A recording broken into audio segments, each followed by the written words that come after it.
And welcome to Spotlight on Jackson County. I'm Ken Flanagan, your substitute host this week. Doug Mansfield, your regular, will be back soon enough. He is on the disabled list, and I'm doing a little pitch hitting for him to keep the baseball analogy going. Glad to be with you today. Got a really good guest with us in studio for our first segment, Mr. Joe Tucker. He is the Jackson County tax collector. Joe, thank you for being on the show today on Doug Mansfield's Spotlight on Jackson County. Glad to have you in here. Let's first start with this shirt.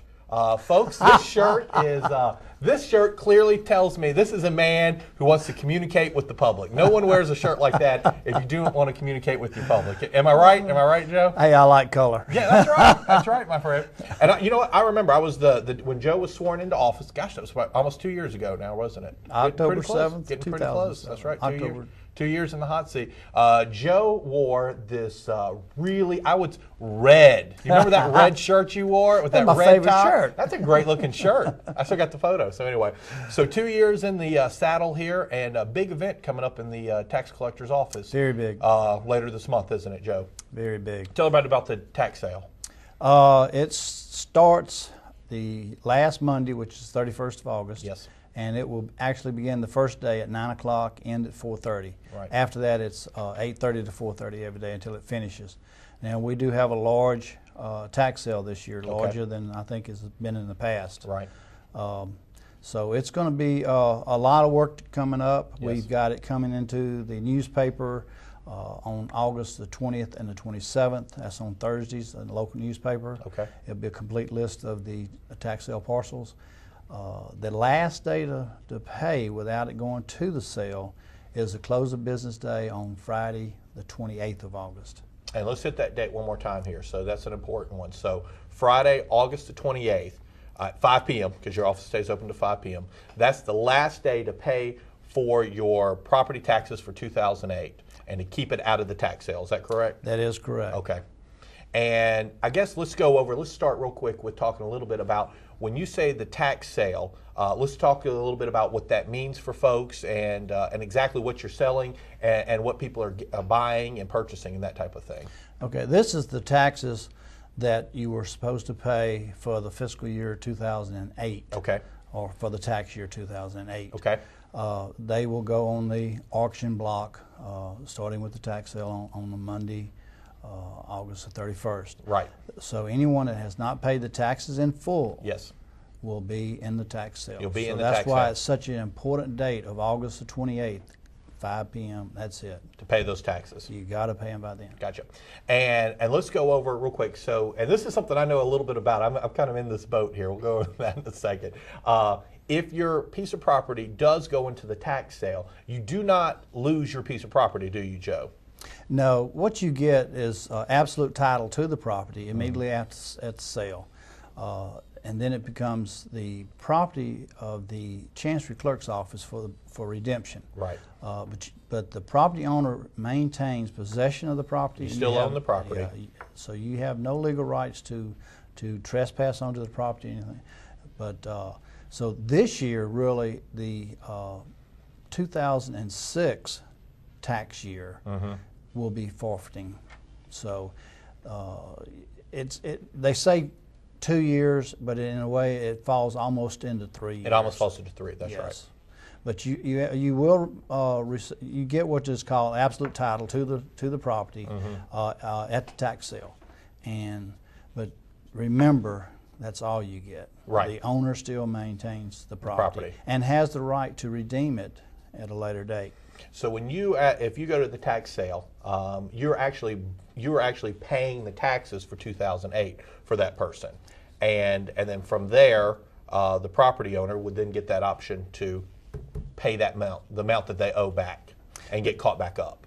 That is correct. Okay. We're doing 2008 tax year, and the interest rate is 1.5% per month, Which isn't too bad. which is not bad. That's not bad. That's one of the main reasons people go to the tax sale and pay taxes on properties with the hopes of getting this large interest rate, because a lot of them are redeemed back, but some do forfeit. Right. But yes, it's a pretty good way to make a So it's an investment for the people who buy the taxes. It's an investment. You get 1.5% of the amount that you invest, and that accrues each month, doesn't it, Joe? Each month, that is correct. And there are a lot of investment companies that send people down with millions of dollars to invest into the tax sale. For the county's point of view, why is it so important that you have a tax sale each year? I mean, somebody out there watching go, well, just let everybody ride with it. Let's just, it's been a tough year. Let everybody go a year without paying their taxes. Why is it critical that we have to have these tax sales? Well, I guess kind of two reasons. One, we really need to collect the taxes, Sure. get them off the books. Two would be to start for a new year. Right. We don't need to try to maintain prior year taxes and current taxes. Right. That is one important concept. The tax collector's office is only responsible for the current tax year. For that current year. After the tax sale, the properties will either go to the state, but the Chancery Clerk's office, unfortunately, thanks to Katrina, is located here at the fairgrounds. Right. The Chancery Clerk becomes responsible for prior year taxes. So we will start then on 2009 taxes. Right. Right. And I guess let's go over that real quickly, Joe, because you bring up a good point. If you want to pay your 2008 taxes and you haven't paid them yet, you've got to get your 2007 or maybe even your 2006s taken care of first before you can pay the current year's taxes, correct? Very good point. Yeah. We have a lot of people come in trying to pay the current taxes. We cannot take payment on current taxes until all prior year taxes have been cleared up with the Chancery Clerk's office. And then that's when you head over here to the fairgrounds, the Jackson County Fairgrounds. And if you come to the fairgrounds, everybody knows where the big Civic Center is. Right beside the Civic Center, what used to be the old fair hall, which years ago had all the arts and crafts in there for the fair, that is now the land records office. And I got to tell you, they've done a pretty good job, Joe, of converting that old fair hall over into an efficient office place right over there. So you hop over to the land records, and that's where you pay your, I'm going to say back taxes. That's the term I always hear. Your back taxes for 2006, 2007, right? That is correct. And then, Joe, let's say somebody's watching this and they're like, okay, all right, so I haven't paid. Let's give an example of, I don't know, let's say you haven't paid your taxes for 2008 and you lost a little card you sent me in the mail. Where can you go to find out how much you owe for 2008? Well, there's a number of places. Okay. First, you can call our office, 769 Yes. 3201 3074. You can also go on our website. Okay. You can pay on our website. That's beautiful. Okay. You can call in and pay over the phone if you'd like. Yep. You can come into our office at two locations, our Pascagoula office and our satellite office in Ocean Springs on Washington Avenue.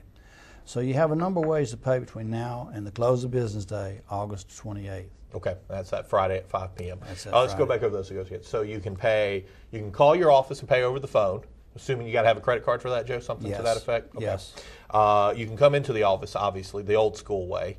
Come and see the ladies in the office, and they'll get you taken care of there. Check, credit card, cash, all those good? MasterCard, Visa, and Discover. MasterCard, Visa, and Discover. Personal check?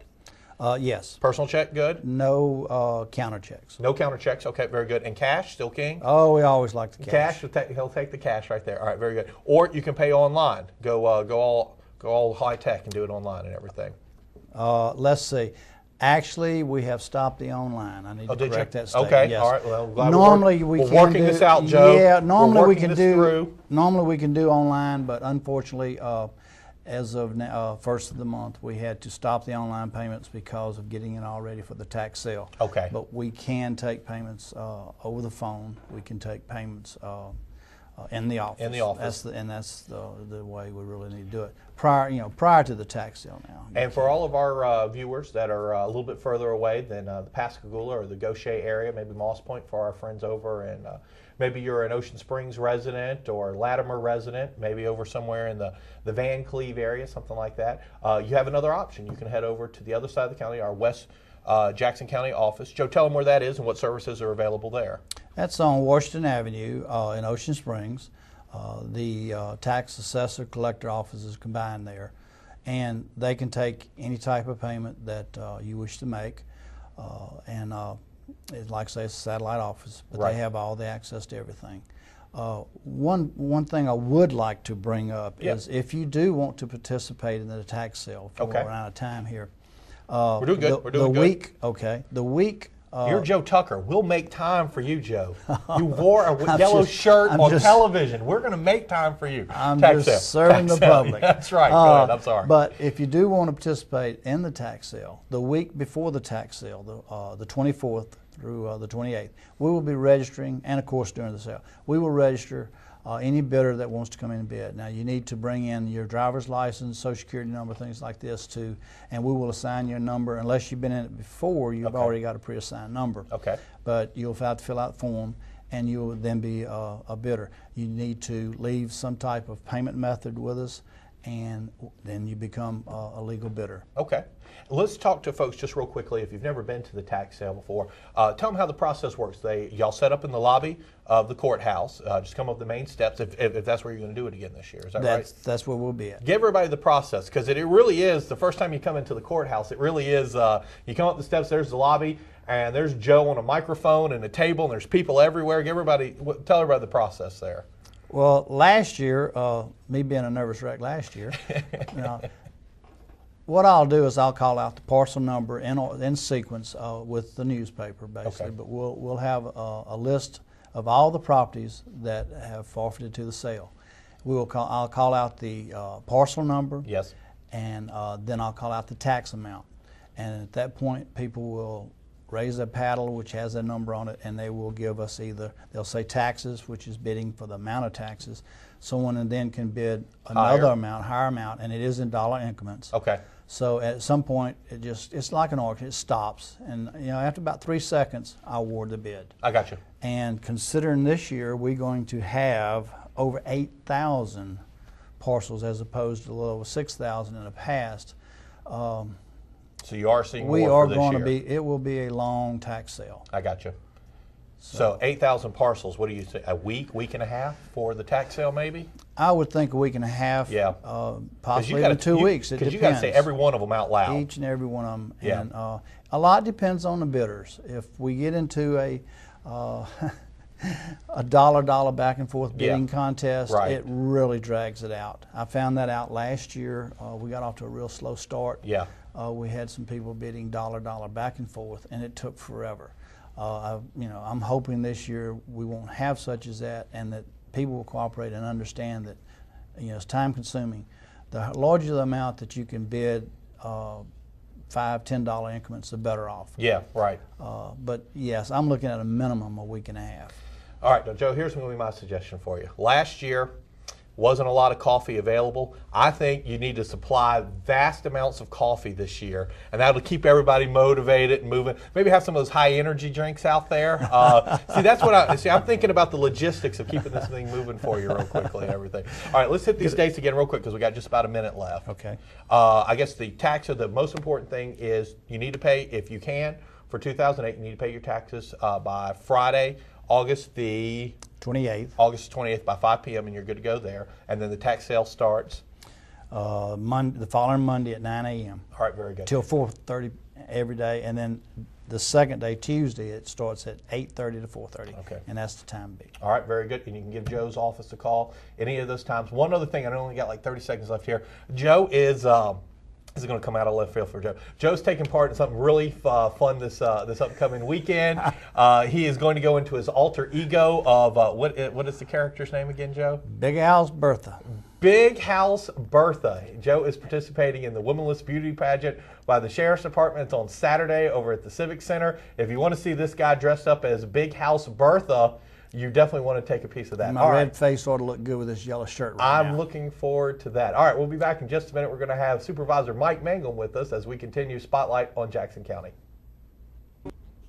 And welcome back to Spotlight on Jackson County. I am your substitute hitter for this week, Ken Flanagan, in for our good friend Doug Mansfield, who will be back soon enough, and happy to be in with him today. Our second guest, as promised, is the Jackson County Board of Supervisors District 3 Supervisor, Mr. Mike Mangum.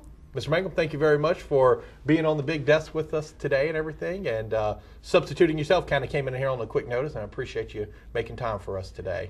Well, as always, I appreciate the opportunity to be here with you and to tell the people of Jackson County the good things that are going on in our county. That's right. That's right. And Mr. Mangum is, like all of our supervisors, very, very busy. In fact, came from one meeting and straight to here and moving quick today. I'm sure you got another meeting today at some point. I do do. You? Yeah, I do. That's right. So we'll try to be on time for Mr. Mangum. Mr. Mangum, I guess let's start with the big activity from last week. We had a really fun activity, one of these events that kind of helps define times of supervisors, and that was our concrete pouring, foundation pouring ceremony for the new health department.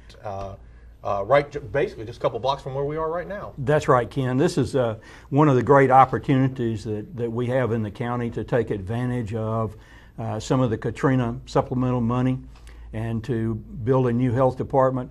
This is a great opportunity because it not only gives us a much larger facility, it just about doubles the space that they had on Hospital Road, but it also gives us a state-of-the-art modern facility. It'll be one of the most modern in the state. And this was a great ribbon cutting, not a ribbon cutting, but yes. a slab pouring. Slab pouring. That's right. Yes. That we did. And I guess we'll take advantage of using those slabs in the design of some of the landscaping. Yes, we will. And if you wouldn't mind, pull that picture up again here. I want to show. All right, you see right there in the very back on the right, there's Mr. Mangum. And I want to give you credit. You went with it was like 100 degrees out there, and he stayed with the full suit on the whole time to pour the concrete. I got to give him credit there. You can see a couple other people went the short sleeve. I can't fault them, but Mr. Mangum, let me ask you, the concrete not too heavy for you? That felt good? No, concrete was okay. You got that good upper body strength there, so that got him through there. Yeah, and I guess the reason we went with the concrete pouring is because we were kind of really past the groundbreaking point of that department, aren't we? That's right, and it's well underway. And it's one of those things that we've been working on for a long time. Yes. We're glad to see it come. And it, like some of the other projects that we've got going on, it's a great opportunity for us to not just build back what we had, right, but to build back better and better than where we were. That's right. And that's been our goal all along in this recovery.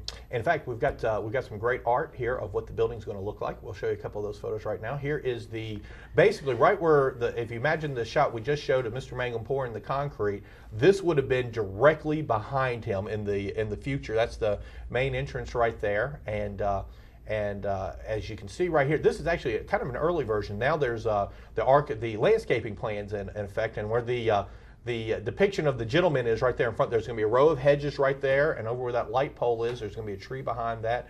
Mr. Mangum, this is a fine looking building right here. It is, and we've been needing this facility. There's probably not many people in Jackson County from time to time that don't use the services of the health department. Yeah. I thought Mr. Harris had a great line last week when he was talking. He said the new health department will affect everyone, from your marriage license, getting that blood test, to flu shots, to maybe some minor care for your children and everything like that. It really is a department that really brings all of Jackson County together. That's right, and we rely so much on some of their services when it comes time for the flu shots and yes. things like that, and especially if we were to have some kind of epidemic. Yep, that's right. And we got another great shot of kind of a wider shot of the building here. I want to show you that real quick. This is another front view, and this one kind of shows off the parking lot. And I know that sounds crazy to highlight a parking lot, but it's kind of a big deal, isn't it? That's absolutely a key thing, because if you remember the parking on Hospital Road, there wasn't many parking places there. So this is a great opportunity to get a bigger building and more parking and better serve the citizens of Jackson County. And it's not going to cost them anything. That's nice. This is from CDBG revitalization money, and it's not going to cost the citizens anything. It's almost a $4.5 million project. That's right. We were able to award this project to a local Jackson County contractor, which is a nice thing to be able to do, right. Kenny. That's big. It's we always try to keep things at home and in the county. And I know our friends over at Fletcher certainly do appreciate the work. And I got to say, they were a great ally when we get in our event together last week. Going back to that parking lot just a little bit, I know it sounds, bigger is always good for a parking lot, but when you consider mothers bringing their kids in, and strollers and sick kids and all that sort of stuff, having a convenient, safe parking lot all of a sudden becomes a big deal to a mom trying to lug in a family of 3 or 4 kids, especially if they're sick and everything. The nice part is, and I'll give you, if you wouldn't mind putting up that picture again, I'll give you a little ratio of where we are looking at. This would be the view if you were standing on the back edge of Staples, I guess would be the best way off of Highway 90 there. Right. If you were to kind of go up, you would see the hospital directly behind the new health department here, Singing River Hospital, and the walking track would be just north of where we're looking right here on the left-hand side of the photo there. And that was one thing that I know that y'all brought up during the ceremony, which was is the proximity is really great for this health department, isn't it? It is. It's having the health department in an area that's known for health services. That's right. Everything, the campus of the hospital is right there. The health department will be right there, and it just kind of goes hand in hand. Those kind of services.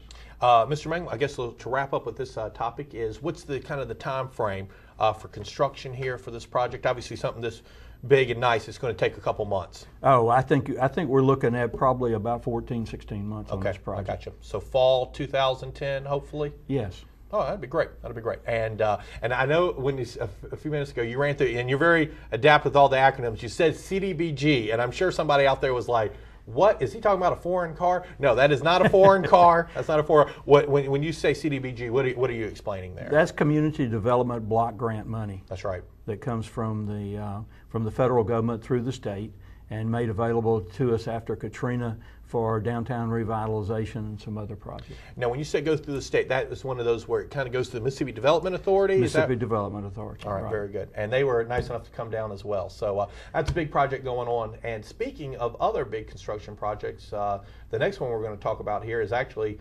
quite a bit bigger. It's more than 40,000 square feet larger than that. I know that's a big building. We were talking about, of course, the new County Services Complex. There she is right there. And Mr. Mangum, tell everybody what they're looking at here on the graphic. Well, this view is you're looking at it from DuPont Street, looking north towards the courthouse. Yes. The new courthouse and the old courthouse, which would be behind this building.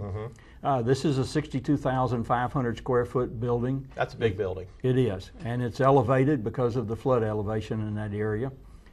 We desperately need some 250 additional parking places that this will bring in the downtown area there. If you've ever been to the courthouse with jury duty, you understand the parking issue when you call in 150 people for jury duty. So, and especially if it's a court day as well. That's right. Over on the Chancellery Court side, it gets busy. One of the things that we looked at after Katrina, a lot of our citizens said, you know, we really enjoy going out to the fairgrounds and being able to find all of our services available in one place, right, and not having to drive all over town. So that was one of the things that we wanted to bring to this structure, was bring everybody back downtown. Yes. So that we have our planning, our court records, the archives, the land records, everything is in one place. You park in the parking lot, and you may have to walk between a couple of buildings depending on what you're looking for. Yeah. But you should be able to get anything that you needed out of that. So we call that one-stop shopping. That's right. And that's the kind of thing that we were looking at when we located this building down there. And it's a striking building, it really is. And I guess let's talk about, you went over real quick that it's elevated, and that is no small feat when you're talking about a building of 60,000 square feet, right? Right. The architect JBHM designed a building that's going to be elevated 10 foot, okay, and that's a little bit above where it needs to be for just insurance purposes, that we don't ever have a flooding problem there at that. It's built to the current standards so that we shouldn't have a problem with any of the storms that we might see. And it's the kind of building that it's going to be nice, it's going to be modern, yes, and so it's going to be a great asset to the downtown area. The total project is about $12 million. The construction project is about $10.5 million. Okay, and since you brought up the numbers, let's go over that. That's also, you can throw out the term CDBG there as well, can't you? That's part of the downtown revitalization, and we're pleased to be able to put that kind of building in downtown Pascagoula. It ought to be it'll be one of these buildings that will kind of define the area for what, 30, 40 years, something to that effect? Oh, absolutely. That'll be a 50-year building. That's there, right. And it'll look very nice in the landscape there. Now, when you were talking about the one-stop shopping, how many employees are y'all inspecting? And I'm going to be there too, looking forward to it. And I already met with the architect and got my little office. We're all very excited about it. How many of my fellow employees are going to be out there? You know, I don't know that I've heard the count of exactly how many is going to be in the building. Several hundred. It's going to be hundreds of them, yes, sir. And I tell you one area that just looking at the plans, and I'm no architect, but I really like some of the areas that they've been kind of just designed for the kind of the natural flows. It's going to be a very pretty entranceway into the building, and then the design itself. You're going to be able. It's going to be air conditioned comfort, folks. You're going to be able to go from one office to the other. There's a big hallways, and you're not going to have to go outside into the heat and up and down stairs. It's very convenient. And I know y'all have taken a lot of time going over these details with the architect, haven't you, Mr. Mangum? Absolutely. We've been working with them very closely to design something that's very user-friendly. You park in the parking lot, there'll be several entrances so that you can look at some of the signage out there, right, and kind of go to the place you need to go to first without having to walk all over the building to find it.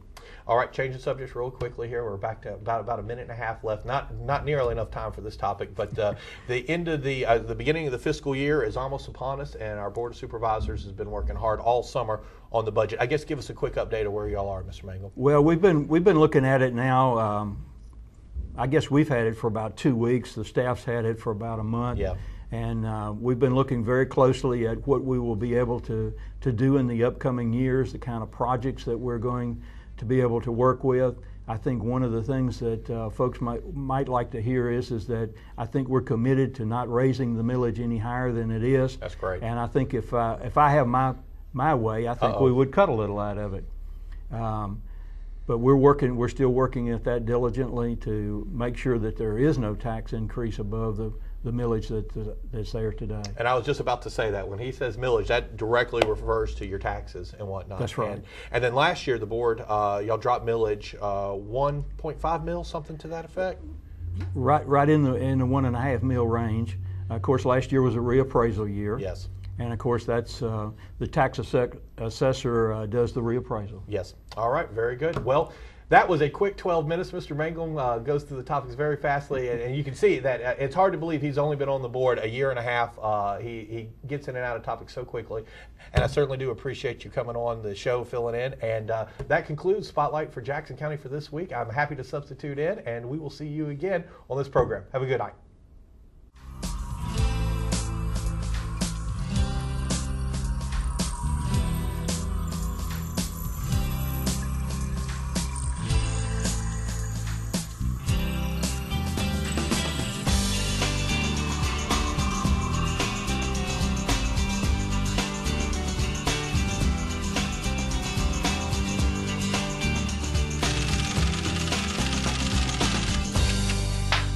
That's a wrap.